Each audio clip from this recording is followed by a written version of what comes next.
اگر ہے تو رات کے تاریکی میں تیسرے دن بھی نکلا، تیسری رات بھی صدقہ لے کر نکلا. اب وہ کسی غریب کو دیکھ رہا ہے، اس کی نظر ایک عورت کے اوپر پڑی. اس نے کہا بہن کیا بات؟ اس نے کہا دیکھو میں رات کی تاریکی میں اکیلی ہوں، مجھے بہت پرابلم ہے، گھر کے حالات ٹھیک نہیں ہیں، اس لیے میں نکلی ہوں کہ اللہ کا کوئی بندہ میری مدد کر دے. اس آدمی نے سوچا کہ یہ تو عورت ہے، اور عورت بیچاری اتنی مجبوری میں رات میں تبھی نکل سکتی ہے جب وہ مجبور ہو. اس نے پورا کا پورا صدقے کا مال نکالا اور اس عورت کو دے دیا. وہ عورت چلی گئی. یہ آدمی اپنے گھر آیا، عبادت کیا، صبح تک جاگا. سورج نکلنے کے بعد پھر بازار کی طرف گیا. مارکیٹ میں چرچا ہو رہا تھا اللہ کا کوئی نیک بندہ آج بھی دھوکہ کھا گیا. وہ نکلا کسی غریب کی مدد کرنے کے لیے، لیکن آج اس نے کسی بد چلن فاحشہ ایک قبائل کی مدد کر دی ہے. اپنا صدقے کا مال ایک غریب کے بجائے ایک زانیہ اور بد چلن عورت کو دے دیا ہے، پیشہ ور عورت کو دے دیا. یہ آیا اپنے گھر، کہتا ہے اللہ جتنا مال تھا میرا تقسیم ہو گیا ہے، میں نے جان بوجھ کر امیر کو نہیں دیا، جان بوجھ کر چور کو نہیں دیا، جان بوجھ کر میں نے کسی ویشیا کو، کسی تباہب کو میں نے نہیں دیا. اے میرے پروردگار، اے میرے اللہ، میں نے جان بوجھ کر نہیں دیا. اگر تو مجھے ثواب نہ دے تو مجھے عذاب بھی مت دینا. اگر میرے صدقے کو تو قبول نہ کرے تو اے میرے پروردگار غلط جگہ پر پہنچانے کا عذاب بھی مجھے مت دینا. اب رات میں سو رہا ہے تو خواب میں کیا دیکھتا ہے؟ بخاری شریف کی حدیث، خواب میں دیکھتا ہے کہ اس سے کہا جا رہا ہے اے اللہ کے نیک بندے، تو کسی غریب کی مدد کرنا چاہتا تھا، تیرے دل میں غریب کی مدد کرنے کا جذبہ تھا. تو نے چور کی مدد تو دھوکے سے کی ہے، تو نے تو امیر کی مدد دھوکے سے کی ہے، تو نے تو بد چلن عورت کی مدد دھوکے سے کی ہے. یعنی تجھے پتا نہیں تھا تیری نیت تو غریب کی مدد کرنے کی تھی. اس نیت کی وجہ سے اللہ تعالیٰ نے تیرے صدقے کو قبول کر لیا ہے. اللہ تعالیٰ نے تیرے صدقے کو قبول کر لیا اور ان تینوں لوگوں کو بھی ہدایت دے دی. امیر نے بھی گناہ کا کام چھوڑ دیا اور وہ پیسہ غریبوں میں خرچ کر دیا. چور نے بھی چوری سے توبہ کر لی اور وہ پیسہ غریبوں پہ خرچ کر دیا. اور زانیہ بد چلن عورت نے اپنے پیشے سے توبہ کر لی اور اس پیسے کو غریبوں پہ خرچ کر دیا. میرے پیارے ساتھیوں غور کیجئے، یہ ہے عمل صالح. کام غلط کر رہا ہے لیکن جان بوجھ کے نہیں کر رہا ہے بلکہ دھوکے سے کر رہا ہے، لیکن نیت اچھی تھی، اس لیے اللہ تبارک و تعالیٰ نے اس کی نیت کی وجہ سے اس کے صدقے کو قبول کر لیا. آپ کی نیت اچھی ہونی چاہیے، نیت، لیکن نیت اچھی ہے تو جان بوجھ کر غلط کام آپ کرو گے تو وہ غلط کام جائز نہیں ہو جائے گا. مثلاً ہمارے پڑوس میں غریب لڑکی رہتی ہے، بہت غریب، اس کی شادی ہونے والی ہے، اس کے پاس کچھ نہیں ہے. ہمیں معلوم ہے کہ فلاں جگہ پر سونار کی دکان ہے، ہم سونار کی دکان میں گھس گئے، چوری کی، اس کا سونا ہونا چرا کے لائے، لیکن ہماری نیت کیا ہے؟ ہم اس سونے کو اپنے اوپر خرچ نہیں کریں گے، اپنے بچوں پر خرچ نہیں کریں گے، بلکہ اس غریب لڑکی کی شادی کروا دیں گے اس سے. دیکھیے ہماری نیت اچھی ہے لیکن ہم جان بوجھ کر غلط کام کر رہے ہیں. تو جان بوجھ کر اگر ہم کوئی غلط کام کریں گے، اس میں نیت ہماری اچھی ہوگی تو وہ برا کام ہمارا اچھا نہیں ہو جائے گا.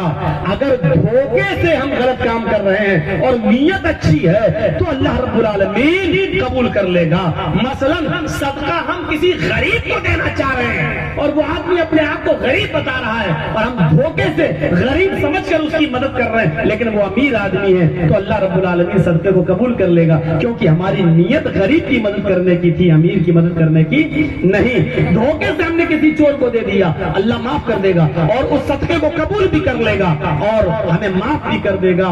کیوں؟ کیونکہ ہماری نیت چور کو مدد کرنے کی نہیں تھی بلکہ غریب کی مدد کرنے کی تھی. تو میرے بھائیو عمل صالح اس کو کہتے ہیں جو صرف اللہ کے لیے کیا جائے اور خالصتاً اللہ کے لیے کیا جائے. آپ نے وہ واقعہ سنا ہوگا، جنگل میں ایک آدمی جا رہا ہے، اونٹ کے اوپر سامان لدا ہوا ہے، تھک جاتا ہے، ایک جگہ اپنے اونٹ کو درخت سے باندھ کر سو جاتا ہے، آنکھ کھلتی ہے تو دیکھتا ہے اونٹ غائب، آنکھ کھلتی ہے تو دیکھتا ہے اونٹ غائب، پورے جنگل میں تلاش کرتا ہے، پورے جنگل میں تلاش کرتا ہے، لیکن اس کو اونٹ کہیں نہیں ملتا، کبھی اس جھاڑی کبھی اس جھاڑی، کبھی اس پہاڑی کبھی اس پہاڑی، ہر جگہ وہ تلاش کرتا ہے لیکن اس کو اونٹ کہیں نہیں ملتا۔ تھک ہار کر بیچارہ تھک ہار کر اسی جگہ پر بیٹھ جاتا ہے، آنکھ لگ جاتی ہے، جب دوبارہ اس کی آنکھ کھلتی ہے تو کیا دیکھتا ہے، کیا دیکھتا ہے کہ اونٹ تو میرا اسی جگہ پر بندھا ہوا ہے۔ جب اس نے اونٹ کے سامان کو دیکھا تو کیا دیکھتا ہے، ایک اناج کا دانہ بھی کم نہیں ہے، ایک پھل بھی کم نہیں ہے، ایک کپڑا بھی کم نہیں ہے، جیسا اس نے اونٹ پر سامان کو لادا تھا باندھا تھا وہ سامان ویسا ہی کا ویسا اس اونٹ کے اوپر بندھا ہوا اور لدا ہوا ہے۔ تو اس کو دیکھتے ہوئے خوشی میں اس کے پیروں کے نیچے سے زمین سرک گئی، وہ مارے خوشی کے یہ الٹے جملے بول دیا، مارے خوشی کے الٹے جملے بول دیا۔ اور ان الٹے جملوں کو سنو، کیا ہے یہ الٹے جملے؟ وہ مارے خوشی کے آسمان کی طرف دیکھتا ہے اور مارے خوشی کے بولتا ہے، اللہم انت عبدی وانا ربک، اللہم انت عبدی وانا ربک، اے اللہ واقعی تو میرا بندہ ہے۔ دیکھیے اللہ کو بندہ کہہ رہا ہے، اللہم انت عبدی، اللہ واقعی تو میرا بندہ ہے، وانا ربک، اور میں تیرا رب ہوں۔ کتنے خطرناک جملے ہیں، کیا کوئی شخص اللہ تعالیٰ کو اپنا بندہ کہہ سکتا ہے؟ یہ آدمی الٹے جملے بول گیا، واقعی تو میرا بندہ ہے اور میں تیرا خدا، تو میرا بندہ میں تیرا رب۔ لیکن اللہ مسکرا دیا، اس کے یہ گفتگو سن کر مسکرا دیا، جبکہ اس آدمی کو برباد کر دینا چاہیے تھا، ہلاک کر دینا چاہیے تھا۔ فرعون نے اس سے بھی زیادہ خطرناک جملے بولے تھے، فرعون نے اس سے بھی زیادہ خطرناک جملے بولے تھے۔ کیا کہتا تھا وہ؟ فرعون اس سے زیادہ خطرناک جملے نہیں، یہ فرعون سے بھی زیادہ خطرناک جملے یہ بولا۔ فرعون اس سے زیادہ خطرناک جملے نہیں بولتا تھا، فرعون لوگوں سے کہتا تھا انا ربکم الاعلی، میں تمہارا رب ہوں۔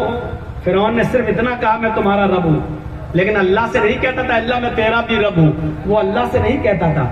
فرعون صرف اتنا کہتا تھا اے لوگوں میں تمہارا رب ہوں، تم مجھے اپنا رب مانو، لیکن رات میں جب وہ سوتا تھا اور رات میں جب وہ اٹھتا تھا تو دعا مانگتا تھا اللہ ہی سے کہ اللہ مجھے لوگوں کی نظروں میں عزت والا بننا تھا، اس لیے میں لوگوں سے کہتا ہوں کہ میں تمہارا رب ہوں، لیکن میرا رب تو ہی ہے۔ رات میں وہ اللہ ہی کو پکارتا تھا، لیکن لوگوں سے کہتا تھا کہ تم اپنا رب مجھے مانو، کوئی اللہ نہیں ہے، میں تمہارا رب ہوں، انا ربکم الاعلی۔ فرعون نے صرف اتنا کہا انا ربکم الاعلی، میں تمہارا رب ہوں۔ اللہ نے فرعون کو کیسے برباد کیا، کیسے برباد کیا؟ دریائے نیل کے اندر اس کو غرق کر دیا، ڈبو دیا۔ جب اس کی لاش تیرنے لگی تو اس کی لاش کو نکال کر سمندر میں باہر پھینک دیا۔ لوگوں نے اس کی لاش کو دوبارہ سمندر میں پھینک کر بہانا چاہا کہ سمندر میں بہ جائے، لیکن جب فرعون کی لاش کو سمندر میں ڈالا گیا، سمندر نے اس لاش کو نکال کر باہر پھینک دیا۔ اس کی لاش کو زمین میں دفنانے کی کوشش کی گئی، زمین نے بھی فرعون کی لاش کو ایکسپٹ نہیں کیا، زمین نے بھی فرعون کی لاش کو نکال کر باہر پھینک دیا۔ اللہ تعالیٰ نے کہا تھا کہ ہم فرعون کی لاش کی حفاظت کریں گے، اس کو لوگوں کے لیے نشان عبرت بنائیں گے۔ آج بھی فرعون کی لاش لوگوں کے لیے نشان عبرت بنی ہوئی ہے۔ میرے بھائیوں، فرعون کو اللہ نے نے تباہ و برباد کر دیا اور آج بھی فرعون کی لاش نشان عبرت بنی ہوئی ہے. لیکن فرعون سے بھی زیادہ خطرناک جملے بولنے والا یہ آدمی جس نے کہا اللہ واقعی تو میرا بندہ اور میں تیرا خدا, واقعی تو میرا بندہ میں تیرا رب. اللہ نے اس آدمی کو نہ کوئی سزا دی ہے, نہ اس کو عذاب دیا ہے, نہ اس کو گناہ دیا ہے, بلکہ مسکرایا اور اس کو معاف کر دیا ہے. اس لیے کہ دونوں میں فرق ہے. فرعون جب لوگوں سے کہتا تھا میں تمہارا رب ہوں تو وہ جان بوجھ کر کہتا تھا, اور اس آدمی نے جو کہا واقعی تو میرا بندہ میں تیرا خدا, تو یہ عمدن نہیں کہا, قصدن نہیں کہا. اس کے دل میں یہ نیت ہی نہیں تھی کہ میں اللہ کو اپنا بندہ کہوں, بلکہ مارے خوشی کے وہ سمجھ نہیں پا رہا ہے کہ اس کے منہ سے کیا نکل رہا ہے. مارے خوشی کے کہہ گیا تو میرا بندہ میں تیرا خدا میں تیرا رب. وہ الٹے جملے, حالانکہ کہنا وہ یہ چاہ رہا تھا, اس کے دل میں نیت یہ تھی کہ واقعی تو میرا رب ہے میں تیرا بندہ, واقعی تو میرا رب ہے میں تیرا بندہ. لیکن مارے خوشی کے اس کی زبان سے نکل گیا واقعی تو میرا بندہ اور میں تیرا رب. تو اللہ جانتا ہے, فرمایا اس کے دل میں مجھے بندہ ماننے کی نیت نہیں تھی, میں دلوں کے حال کو جانتا ہوں, یہ دل سے مجھے رب مانتا ہے. ہاں دھوکے سے اس کی زبان سے نکل گیا ہے, جان بوجھ کر نہیں, اللہ نے معاف کر دیا ہے. دیکھ رہے ہیں آپ, اگر یہی بات جان بوجھ کر کہہ دی جائے تو اب یہ بتائیے یہاں جلسہ ہو رہا ہے اور ہم جان بوجھ کر شور کر رہے ہیں تو آمدن ہنگامہ کر رہے ہیں, پھر قصدن لوگ لا رہے ہیں, علماء آپ کو منع کر رہے ہیں بھائی شور مت کر, اور آپ شور کر رہے ہیں. پھر سوچیے آمدن اور قصدن ہے یا نہیں. ہمیں سمجھنا پڑے گا کہ عمل صالح کیا ہے. اتنی سی بات سوچیے گا, اتنی سی بات. ایک آدمی کو اللہ تعالیٰ قیامت کے دن بلائے گا, پوچھے گا اے میرے بندے بتا تو نے میری راہ میں کیا کیا ہے, میں نے تو تجھے پوری زندگی دی, تو نے کیا کیا. وہ ہنستے ہوئے آئے گا اور کہے گا اللہ تجھے نہیں معلوم. اللہ کہے گا میں تو سب جانتا ہوں لیکن تیرے منہ سے سننا, بول تو نے میری دی ہوئی زندگی کے ساتھ کیا کیا. کہے گا اللہ میں نے تیری زندگی کو تیری راہ میں لٹا دیا, میں فلاں فلاں جنگ میں گیا, لڑا, کئی کافروں کو مارا اور پھر میں مارا گیا, کافروں کی تلوار میری گردن پر لگی اور میں کٹ گیا, تیری راہ میں قتل کیا گیا. اللہ کہے گا اے فرشتوں یہ جھوٹ بول رہا ہے, آئے فرشتوں یہ جھوٹ بول رہا ہے, اس کو پکڑو اور اس کو جہنم کے اندر ڈال دو. اب بحث دیکھیے, بحث. وہ آدمی آئے کہے گا اللہ میں جھوٹ بول رہا ہوں, اے اللہ کیا میں نے اپنے گھر اور مکان کو نہیں چھوڑا تھا, کیا میں نے اپنے بیوی بچوں کو نہیں چھوڑا تھا, کیا میں نے اپنی بلڈنگ اپنی پراپرٹی اور زمین و جائیداد کو نہیں چھوڑا تھا, کیا میں میدان جنگ میں نہیں گیا تھا, کیا میں تلوار نہیں چلایا تھا, کیا میں کئی کافروں کو مارا نہ تھا, کیا کافروں کی تلوار میری گردن پر نہیں چلی تھی, کیا میں اس جنگ میں مارا نہیں گیا. اب سنو اس کے جواب میں اللہ کیا کہے گا, اس کے جواب میں اللہ کیا کہے گا, اے میرے بندے یہ سچ ہے, اے میرے بندے یہ سچ ہے کہ تو اپنے گھر سے نکلا, یہ بھی سچ ہے کہ اپنے بیوی بچوں کو چھوڑا, یہ بھی سچ ہے کہ اپنی زمین و جائیداد کو چھوڑا, اپنی پراپرٹی کو چھوڑا, یہ سچ ہے. زمین و جائیداد چھوڑ کر جنگ کرنے گیا, سچ ہے. میدان جنگ میں پہنچا, یہ بھی سچ ہے. آئے میرے بندے یہاں تک سچ ہے کہ تو میدان جنگ میں لڑا اور کئی کافروں کو مارا, یہ بھی سچ ہے. وہ کہے گا اللہ پھر میں بھی تو مارا گیا. اللہ کہے گا یہ بھی سچ ہے کہ کافروں کی تلوار تیری گردن پر لگی اور تو مارا گیا, یہ بھی سچ ہے. ہاں تو مارا گیا یہ سچ ہے, لیکن میری راہ میں مارا گیا یہ سچ نہیں ہے. اے میرے بندے تو میری راہ میں کہاں مارا گیا ہے, تو جب جنگ میں لڑ رہا تھا تو تیرے دل میں یہ خیال آیا تھا کہ میں لڑوں گا تو لوگ مجھے بہت بڑا بہادر کہیں گے. تو سبوں کو چیرتے ہوئے کو مارنے گھس گیا اور لڑ رہا تھا تلوار چلا رہا تھا، تیرے دل میں یہ نیت تھی کہ وہ مجھے بہت بڑا بہادر کہیں، بہت بڑا جنگ لڑنے والا کہیں۔ اے میرے بندے، دنیا میں تو جو چاہتا تھا، تیرے دل میں جو خیال آیا تھا، تو جو عزت چاہتا تھا وہ تو تجھے مل چکی، تو جو بہادری کا ٹائٹل چاہتا تھا وہ تجھے مل چکا۔ تو نے میرے لیے جنگ تھوڑی لڑی، تو نے تو اس لیے لڑی کہ لوگ تجھے بہت بڑا بہادر کہیں۔ بس بہادری کا ٹائٹل تجھے مل چکا دنیا میں۔ اے فرشتوں، پکڑو اور ڈال دو اس کو جہنم میں، اس آدمی کو جہنم میں ڈال دیا جائے گا۔ میرے بھائیوں سن لو، چاہے کتنے جلسے کرا لو، چاہے جتنے مدرسے کھول لو، چاہے جتنی نمازیں پڑھ لو اور روزے رکھ لو، لیکن اخلاص دیکھو۔ اس آدمی نے بیوی چھوڑی، بچے چھوڑے۔ بیوی اور بچوں سے دور رہنے کی تکلیف کیا ہوتی ہے، یہ ان لوگوں سے پوچھو جو یا تو سعودی میں ہیں یا دبئی میں ہیں، یا اپنے بیوی اور بچوں کو چھوڑ کر باہر کام کر رہے ہیں، یا جو جیلوں کی سلاخوں میں ہیں۔ بلکہ جیل کی سلاخوں والوں سے زیادہ درد کوئی نہیں سمجھ سکتا، کیونکہ جو سعودی میں ہے، جو دبئی میں ہے، جو بمبئی اور دلی میں ہے، وہ تو کم سے کم روزانہ فون سے بات کر لیں گے، ویڈیو کال کر کے اپنے حالات بتا دیں گے۔ لیکن جیل میں رہنے والے لوگوں کو تو نہ تو فون الاؤ ہوتا ہے، نہ موبائل الاؤ ہوتا ہے، نہ ویڈیو کال الاؤ ہوتا ہے، نہ ان کو موبائل دیا جاتا ہے۔ ان سے پوچھو کہ بیوی اور بچوں سے دور رہنے کی تکلیف، ماں باپ سے دور رہنے کی تکلیف کیا ہوتی ہے۔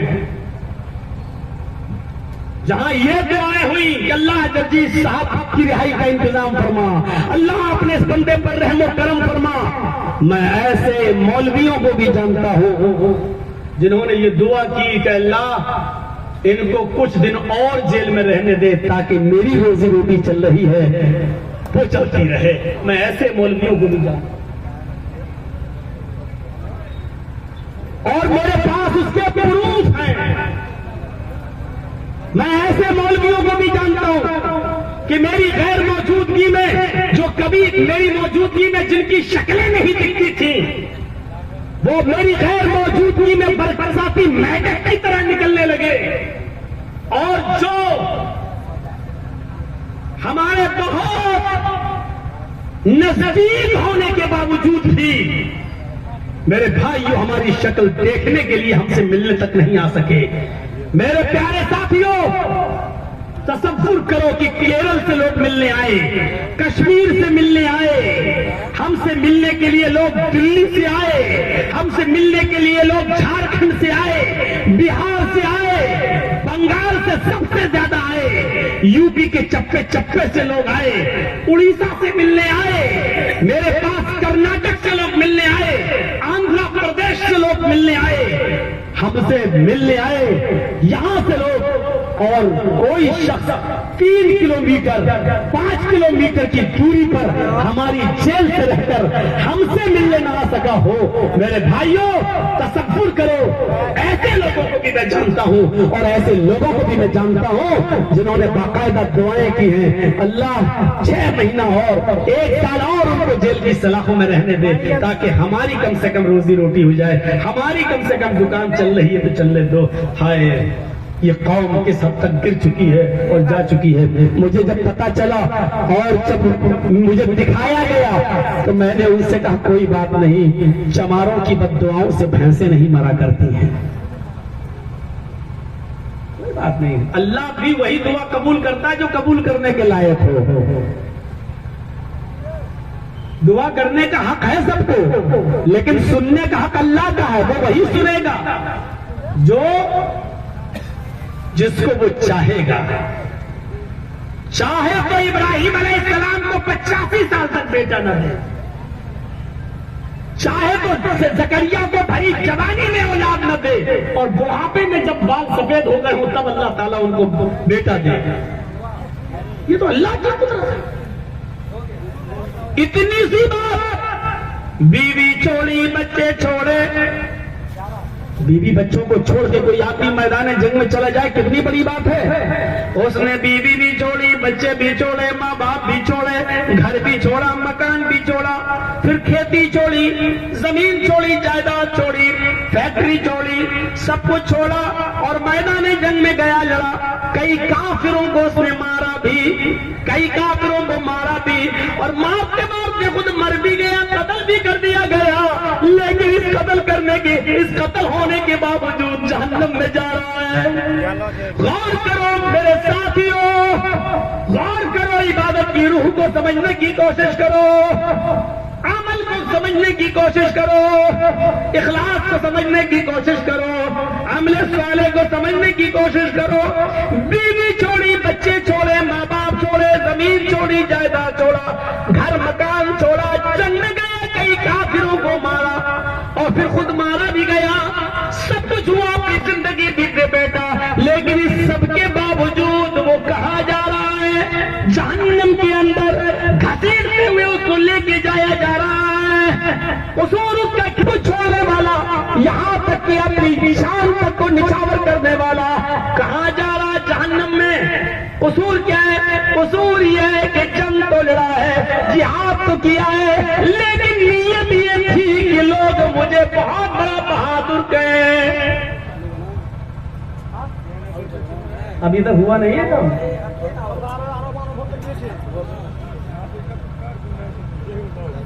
اس کا کیا قصور ہے جب اسٹیج پہ بیٹھے ہوئے لوگ بولیں جاؤ بھائی بہت خرچہ ہوا ہے اس اجلاس میں، تعاون کر دو بھائی، ہماری بھی بات رکھ لو، جو دے چکے ہو تو اور دے دو تھوڑا سا، جب اتنی محبت کرتے ہو تو اتنی محبت اور کر دو، 10 ہی روپے دو میرے کہنے سے، لیکن دو چلو۔ اب دیکھتے ہیں میرے کہنے کا کتنا اثر ہوتا ہے۔ واقعی جلسوں میں خرچہ تو ہوتا ہی ہے، اس میں کوئی شک نہیں، تعاون کریے، آپ ہی لوگوں کے تعاون سے یہ سب معاملے حل ہوتے ہیں میرے۔ دیجیے آپ لوگ دیجیے، مزید دے دیجیے، ابھی تک ہم نے نہیں کہا تھا، اب ہم نے کہہ دیا ہے، تھوڑا سا اور بڑھ چڑھ کے حصہ لے لیجیے، اللہ تعالیٰ آپ کو اس کا اجر عظیم عطا فرمائے گا۔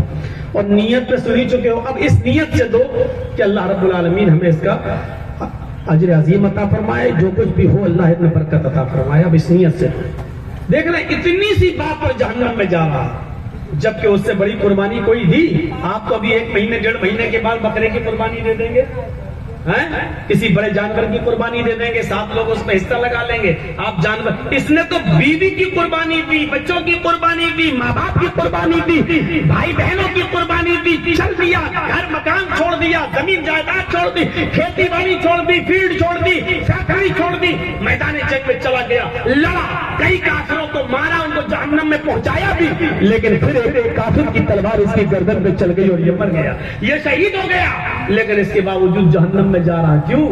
صرف اتنی سی بات پر کہ اس نے یہ نہیں سوچا تھا کہ اس پر ثواب ملے، بلکہ یہ کہا تھا کاش لوگ مجھے بہت بڑا بہادر کہیں، دیکھو لوگ مجھے کتنا بڑا لڑنے والا کہیں، اتنی سی بات پر جہنم میں چلا گیا،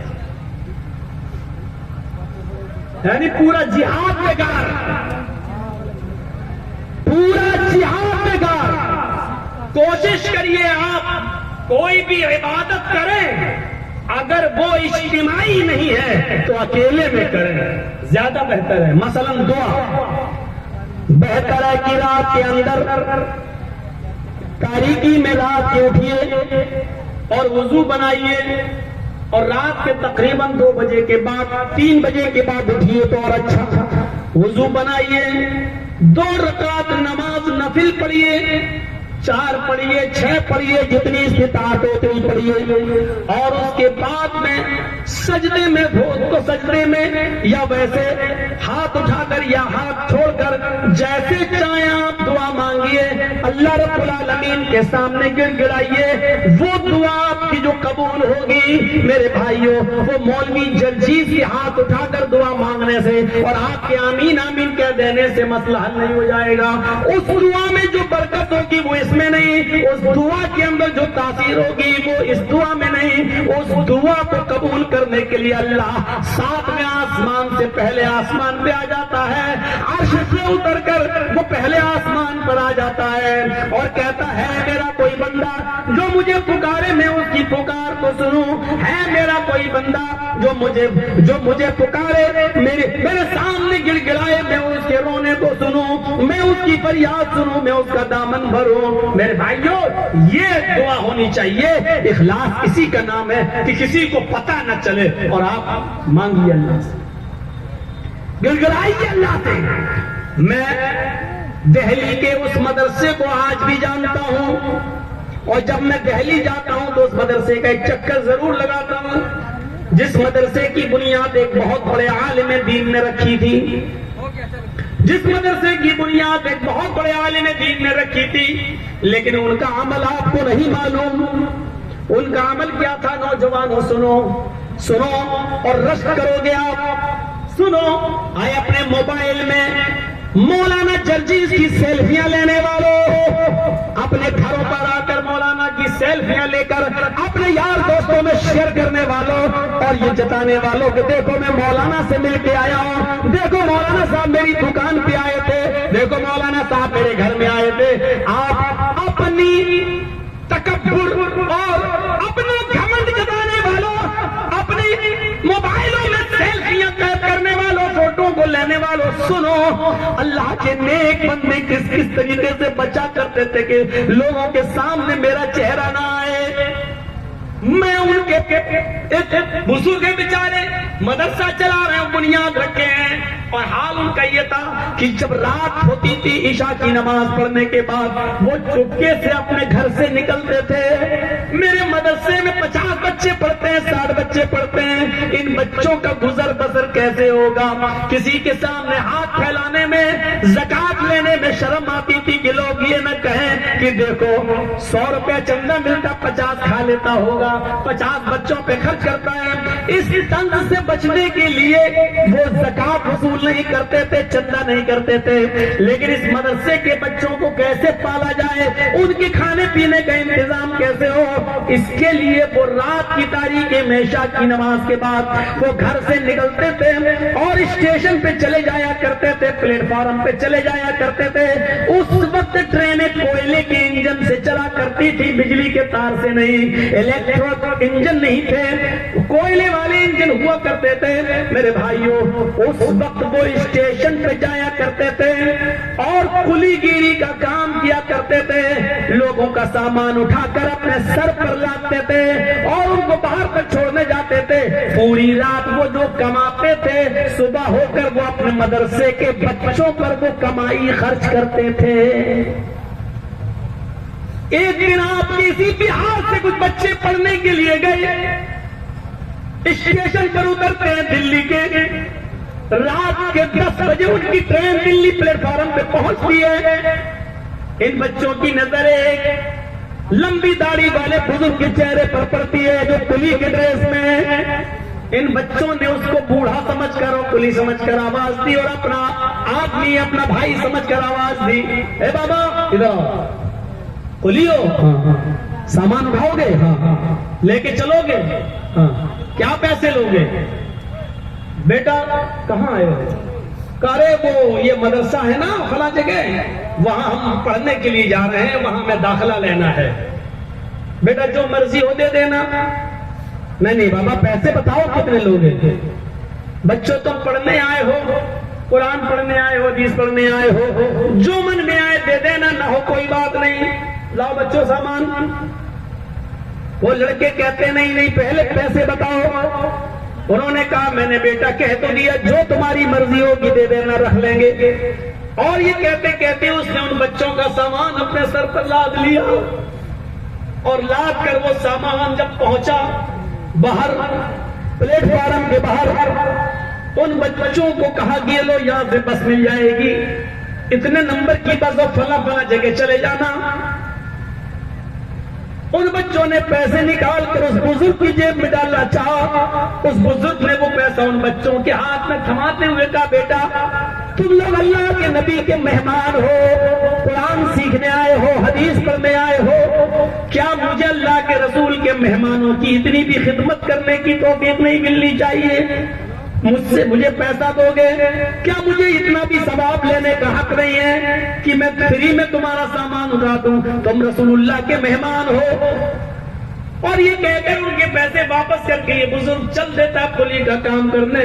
یہ بہار سے جانے والے بچے اس بزرگ کو دیکھتے رہتے ہیں اور اس وقت تک اپنا سامان نہیں اٹھاتے ہیں جب تک کہ وہ بزرگ ان کی آنکھوں کے سامنے پلیٹ فارم سے دور نہیں ہو جاتا ہے، چلا نہیں جاتا ہے۔ مجھے معلوم ہے کہ اس تقریر کے بعد کی سیلفیاں لی جائیں گی، یہ سب بولنے کے باوجود بھی بے شرمی ہماری ڈھیٹ پڑ چکی ہے، وہ چھوٹے گی نہیں۔ ایسا درد بھرا واقعہ سنانے کے بعد بھی ہمارے دلوں میں یہ بات اترے گی اور ہمارے آنکھوں سے آنسو بہیں گے، لیکن تقریر ختم ہوتے ہی ہم چکنے کھڑے ہیں، ہم وہی کریں گے جو ہمارے باپ دادا کرتے چلے آئے ہیں، نہیں مانیں گے ہم تو وہ انسان ہی نہیں، کتے کی وہ دم ہے جو 12 سال بھی نل کے پائپ میں رکھا جائے، اس کے بعد نکالو تو ٹیڑھی نکلے گی، وہ سیدھی نہیں ہو سکتی ہے۔ ہم بالکل اس تم کی طرح ہو چکے ہیں، ہم ٹیڑھ ہی رہیں گے، ہم سدھریں گے نہیں۔ مولانا جرجیت صاحب، آپ یہاں آؤ نہ آؤ کیا فرق پڑتا ہے، آپ نہیں آئیں گے دوسرے آئیں گے، آپ کی اسٹائل میں تقریر کرنے والے اب تو بے شمار پیدا ہو چکے ہیں، ہم ان سے بھی کام لے لیں گے۔ ہاں لیجئے، ہم شوق سے کہتے ہیں کہ اب ہمیں بخشیے میرے بھائیوں، اب ہم اتنی ضد برداشت نہیں کر پائیں گے، اب ہماری عمر وہ نہیں جو کبھی 18 اور 20 سال ہوا کرتی تھی، ہم بھی اپنی عمر کے اب 45 سال کراس کر چکے ہیں، اب دھیرے دھیرے ہم 2 گھنٹے سے پونے 2 گھنٹے اور 1.5 گھنٹے کی طرف آ رہے ہیں، اب ایک دو بیماریاں ہمیں جنم لینا شروع کر رہی ہیں میرے پیارے ساتھیوں، اب دھیرے دھیرے کچھ دنوں کے بعد صدارت کی کرسی پر آئیں گے اور 5 منٹ کے لیے بول کے نکل جائیں گے، اس لیے کہ یہی زندگی کا نیم ہے، یہی زندگی کا اصول ہے، جو آیا ہے اس کو جانا ہے، ہمارا اصلی گھر یہ نہیں، اصلی گھر وہ ہے، اور اس گھر کے لیے ہمیں اور آپ کو تیاری کرنا ہے۔ جرجیت صاحب، تمہیں بہت عزت مل چکی ہے، تم نے اپنی زندگی کے اندر بہت عزت کے نمونے دیکھ لیے ہیں، لیکن اب عزت کی بات تم بڑھاپے میں بھی جاؤ گے، اب دوسری قوم آئے گی اور دوسری نسلیں آئیں گی اور دوسرے لوگ اس کو اب اس مسلک کو زندہ رکھیں گے، یہ دنیا کا اصول ہے، یہ دنیا کا ضابطہ ہے، ہم آئے ہیں تو یہاں سے جانا بھی ہے، کل نفس ذائقۃ الموت، ہر نفس کو موت کا مزہ چکھنا ہے، اینما تکونوا یدرککم الموت ولو کنتم فی بروج مشیدہ، موت تمہیں ادھر بھی آ جائے گی جہاں تم چھپنا چاہتے ہو، چاہے تم بڑے بڑے قلعوں میں چلے جاؤ، بڑے بڑے ستونوں میں چھپ جاؤ، زمین کے گہرائیوں میں چلے جاؤ میرے بھائیوں، بنکروں میں چھپ جاؤ، کہیں بھی چلے جاؤ، موت تمہیں ادھر بھی آ پکڑے گی، موت تمہیں ادھر بھی آ پکڑے گی۔ انترکش میں جانے والا، چاند کے بعد مریخ کا سفر کرنے والا، پلاٹو نام کے سیارے پر سفر کرنے والے کا کنیکشن جب دنیا سے ٹوٹ جاتا ہے اور جب وہ آسمان سے گرتا ہے تو پوری دنیا میں اس کے لیے دعائیں ہو رہی ہیں میرے بھائیوں، آخرکار وہ فضاؤں میں جاتا ہے اور غائب ہو گیا ہے، آج تک پتہ نہیں چلا کہ وہ کہاں ہے۔ تم آسمان کی بلندیوں میں چلے جاؤ، موت تمہیں ادھر بھی آ پکڑے گی، تم بنکروں میں چھپ جاؤ، پورے 10 سال تک چھپا رہا، اپنے آپ کو بنکروں میں چھپ کر بچایا رہا، لیکن دیکھ لو ایک دن صدام حسین بھی کسی بنکر میں پکڑا ہی جاتا ہے اور آخر کر پکڑا گیا اور پھر مقدمہ چلا اور تختہ دار پہ لٹکا دیا گیا۔ اینما تکونوا یدرککم الموت، تم جہاں کہیں بھی جانا چاہو چلے جاؤ، موت تمہیں ادھر بھی آ پکڑے گی، موت تمہیں اپنے شکنجے میں لے لے گی۔ میرے بھائیوں، اس عالم کو دیکھو جو رات میں کلی گیری کا کام کر رہا ہے، وہ آنکھوں سے اوجھل ہو گیا اور یہ بچے بس پکڑ کر مدرسے چلے آئے، صبح ہو کر اسی عالم دین کو مدرسے میں انٹرویو لینا تھا، 10 بجے جب آفس کھلتا ہے اور بچے جب انٹرویو دینے کے لیے آفس میں قدم رکھ رہے ہیں، ان بچوں کی نظر جب اس داڑھی والی بزرگ ہستی پر پڑتی ہے تو پیروں کے نیچے سے زمین پہ لگ جاتی ہے۔ یہ تو وہ بزرگ مولانا ہے جو کل اسٹیشن پر لال رنگ کا کرتا پہن کر کلی گیری کا کام کر کے ہمارا سامان اٹھا رہا تھا اور آج ہمارا انٹرویو لے رہا ہے۔ آج ہمارا اس مولانا نے انٹرویو نہیں لیا، صرف اتنا کہا میرے بچوں تم مہمان رسول بن کر آئے ہو، تمہارے ماں باپ نے تمہیں پڑھنے بھیجا ہے، میں نے تمہارا ایڈمیشن کل رات ہی میں کر لیا ہے، جب تم اسٹیشن پر ملے تھے میں تمہیں یہاں سے لوٹانا نہیں چاہتا ہوں، تمہارے ماں باپ نے جن امیدوں سے تمہیں بھیجا ہے بس ان امیدوں پہ کھڑے اترنا، قرآن و حدیث کے سپاہی بننا، اسلام کا پرچار کرنا، تبلیغ کرنا، تمہارا ایڈمیشن ہو گیا۔ اور ہاں، کل جو واقعہ تمہیں اسٹیشن پر نظر آیا تھا اس واقعے کو وہی بھول جانا، میرے کسی اسکول کے طالب علم کو وہ منظر مت بتانا۔ میرے بچوں تمہیں کو معلوم ہے کہ میں پلی ہوں، کسی کو معلوم نہیں ہے، میں چاہتا نہیں ہوں کہ کسی کو یہ پتا چلے کہ میں پلی ہوں، اور رات میں جو کماتا ہوں وہ دن میں اپنے بچوں پر خرچ کرتا ہوں، اس بات کا علم میں نہیں چاہتا ہوں کسی کو ہو، اس کا اجر میں صرف اللہ سے لینا چاہتا ہوں، اس کا صرف مجھے اجر اللہ تبارک و تعالیٰ سے چاہیے۔ اس بزرگ عالم کے انتقال کے بعد میرے بھائیوں ان بچوں نے ان کی آپ بیتی سنائی اور کہا کہ وہ تو رات میں قلی کا کام کرتے تھے، انتقال کے بعد یہ اخلاص ہے، وہ عامل الصالحات، ایمان کے ساتھ یہ عمل صالح چاہیے، یہ عمل صالح اگر ہماری زندگی میں نہیں ہے تو بیکار ہے، بیکار ہے۔ چلتے کراؤ، چلتے میں شور کرو، رات میں آنکھیں پھوڑ رہے ہو، کعبے کے رب کی قسم کوئی ثواب نہیں ملے گا۔ علماء کی گہار بیٹھو، خاموش ہو جاؤ، اس پر بھی خاموش نہیں ہوتے ہو اور جلسہ سننے آئے ہو، ڈرامہ بنا دیا ہے آپ نے دین کا، نوٹنکی بنا دی ہے آپ نے اس دین کو، آپ کو اللہ کے سامنے جواب دینا پڑے گا آج کی اس رات کی حرکت کا۔ اس قرآن و حدیث کو سناتے وقت تمہاری جو چیخیں نکلی اور جو شور ہوا، تمہاری شور کی وجہ سے قرآن کو روکنا پڑا، حدیث کو روکنا پڑا۔ کیا تمہاری آوازیں اتنی اونچی ہو چکی ہے کہ تمہاری اونچی آوازوں کی بنیاد پر قرآن کو رکنا پڑے گا، حدیث کو خاموش ہونا پڑے گا؟ کیا تم اتنے بڑے انسان ہو چکے ہو کہ تمہاری چیخ و پکار کے آگے قرآن بند ہوگا، حدیث کو روکا جائے گا؟ ارے ڈرو، کہیں اللہ کا عذاب نہ آ جائے، یہ زمین نہ پھٹ جائے اور اس زمین کے اندر کہیں تم دھس کے مر نہ جاؤ۔ اللہ کے عذاب کا انتظار کرو۔ آج تم نے وہ شیطانی کام کیا جو شیطان بھی شاید سوچ کے ہنس رہا ہوگا کہ ہم سے بڑا کام تو آج یہ ہماری ان لوگوں نے کر دیا، ان نسلوں نے کر دیا ہے۔ ہم جس قرآن کو کمزور کرنا چاہتے تھے، ان لوگوں نے خود ہی قرآن کو کمزور کر دیا۔ آج شیطان بھی ہنس رہا ہوگا تمہاری اس حرکت پر، اس حرکت پر۔ تصور کرو میرے بھائیوں، کیا اتنی سی بات تم سمجھ رہے ہو؟ اتنی سی بات نہیں ہے، یہ بہت بڑی بات ہے۔ اخلاص، عمل صالح اپناؤ۔ اس بزرگ